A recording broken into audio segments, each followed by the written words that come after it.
Higit 50 barko ng China ang namataang nakatambay sa Rosul Reef at Pag-asa Island sa West Philippine Sea. Naispatan ng mga yan sa Domain Awareness Flight ng Philippine Coast Guard at BIFAR bilang sagot sa pangaras ng China sa isang Philippine aircraft. Nasa frontline na balitang yan si Gio Robles.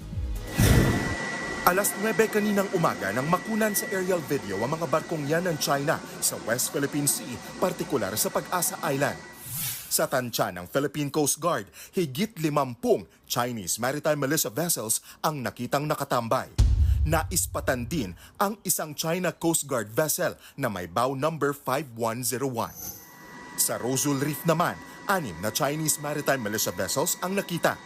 Ayon sa PCG, kasama nila ang Bureau of Fisheries and Aquatic Resources o BIFAR sa pagsasagawa ng Maritime Domain Awareness Flight sa Kalayaan Island Group kanina nang makita ang mga barko ng China.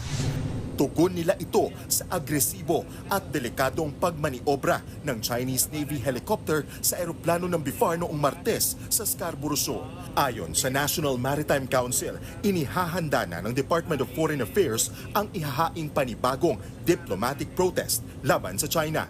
Giit ng NMC, patuloy na ipagtatanggol ng ating gobyerno ang soberanya at teritoryo ng Pilipinas.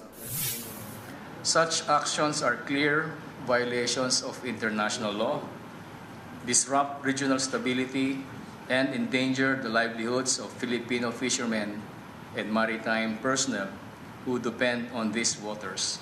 Our commitment to peace and diplomacy remains steadfast, but we will never waver in asserting our rightful position and defending which is lawfully ours.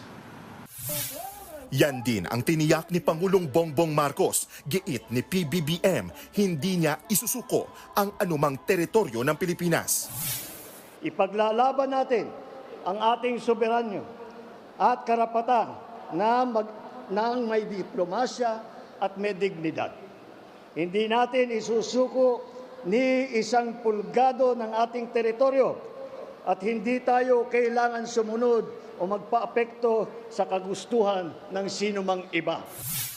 Muli namang giniit ng Amerika ang Mutual Defense Treaty natin sa kanila. Sa isang pahayag, sinabi ng tagapagsalita ng US State Department na sakop ng 1951 US Philippines MDF ang mga armed attack sa puwersa ng Pilipinas, public vessels o aircraft kabilang ang Coast Guard saan man sa South China Sea. Nanawagan din ng Amerika sa China na iwasan na ang mga delikado nitong aksyon at ayusin ang mga sigalot ng mapayapa at naaayon sa international law.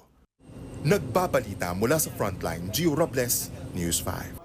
Mga kapatid, Ed Lingaw po, maging maalam at may pakialam sa mga napapanahong balita sa ating bansa.